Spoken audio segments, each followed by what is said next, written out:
Hello friend, नमस्कार। तो इस वीडियो में क्लास 10th मैथ जो प्रश्नावली 12.2 प्रश्न नंबर 6 कराने वाला हूं।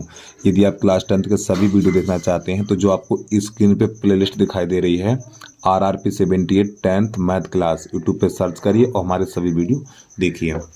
तो जानना समझते वीडियो की शुरुआत करते हैं। तो प्रश्न नंबर हमारा 6 है।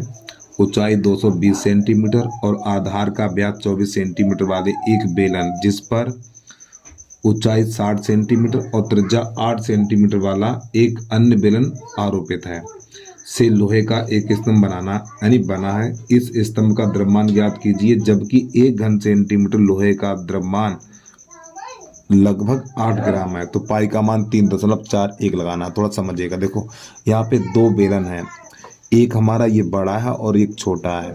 तो यहाँ पे लिखेंगे बड़े बेलन की लंबाई, बड़े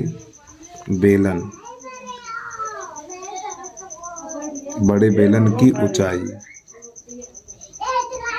ठीक, यानी बड़ी एच बराबर लिख लीजिए कितनी है, 220 सेंटीमीटर। और प्यारे बच्चों इसका जो व्यास है, व्यास कितना है 24 से त्रिज्या 12 हो जाएगी, ठीक है। तो आर बराबर कितना हो जाएगा, 12 सेंटीमीटर हो जाएगा। अब इसके बाद छोटे बेलन की माप लिखनी है, तो यहाँ पे लिख लो छोटा बेलन, छोटे बेलन, ठीक है, छोटे बेलन। तो इसकी ऊंचाई छोटी एच कर लीजिए, तो बराबर कितनी है, इसकी ऊंचाई 60 सेंटीमीटर है और इसका जो व्यास दिया हुआ है, जो इसकी त्रिज्या 8 सेंटीमीटर है, तो आर बराबर लिख लीजिए 8 सेंटीमीटर। तो प्यारे बच्चों ये हमारी बड़े बेलन की लंबाई और त्रिज्या है और ये छोटे बेलन की लंबाई और त्रिज्या, अर्थात ऊंचाई और त्रिज्या। तो इस ठोस का आयतन ज्ञात करना है। तो नई लाइन से लिखना ठोस का आयतन बराबर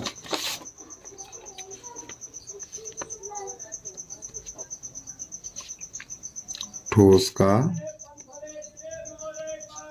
आयतन। तो यहाँ पे दो चीजें, एक हमारा बड़ा बेलन है और एक छोटा बेलन है। तो बड़े बेलन का आयतन पाई आर स्क्वायर एच और छोटे बेलन का आयतन पाई आर स्क्वायर एच। अब यहाँ से क्या करेंगे, पाई कॉमन ले लो। जब यहाँ से पाई कॉमन लेंगे तो आर स्क्वायर एच और प्लस आर स्क्वायर एच मान लगा दीजिए। पाई का मान 3.14 लगाना और इस आर का मान देखो, बड़ी आर का मान कितना है, 12 है। तो 12 12 में तो 44 हो जाएगा गुणा, और एच का मान कितना है 220 है, तो यहाँ पे 220 प्लस इस आर का मान कितना 8 है, तो 64 और गुणो एच का मान कितना है 60 है, तो यहाँ पे 60 लगा दीजिए। तो 3.14। अब यहाँ पर हमें क्या करना है, इन दोनों गुणा करना है। जब इन दोनों का गुणा करेंगे तो ये हो जाएगा हमारा 61,680 और प्लस इन दोनों का गुणा करेंगे तो ये हो जाएगा हमारा 3840, इस प्रकार। अब 3.14। अब इन दोनों को जोड़ना है। जब इन दोनों को जोड़ेंगे तो हो जाएगा हमारा 35,520, इस प्रकार। अब इसका गुणा करा देंगे और जब प्यारे बच्चों इसका गुणा कराएंगे तो 11 यानी कि 153 2.80 तो हो जाएगा हमारा घन सेंटीमीटर, यानी इन दोनों गुणा कराएंगे तो उतना आएगा। अब लेकिन प्रश्न में दे रखा है 1 घन सेंटीमीटर बराबर दे रखा है प्यारे बच्चों 8 ग्राम। तो नई लाइन से लिखना कुल भार बराबर 111,53,2.80 गुणा 8। इस प्रकार एक बात देखना, संख्या सही लिखी हमने, नहीं तो पता लगे गलत हो जाए यार। 111,53,2, ठीक। इसमें जब 8 का गुणा कराएंगे तो तो ये निकलेगा 89,226 2 और दशमलव ये हो जाएगा 40, इतना ग्राम।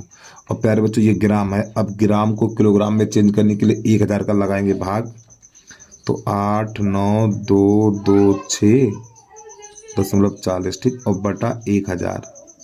अब ये चेंज हो जाएगा किलोग्राम में। और जब इसमें 1000 का भाग लगाएंगे तो प्यारे बच्चों इसका 0.3 अंक आगे बढ़ जाएगा, यहाँ पर आ जाएगा। तो हम लिखेंगे 892.262। ठीक, यही आ गया आंसर किलोग्राम। ठीक है, ये प्रश्न हो गया हमारा कंप्लीट। ठीक है, तो उम्मीद है आपको समझ में आ गया होगा।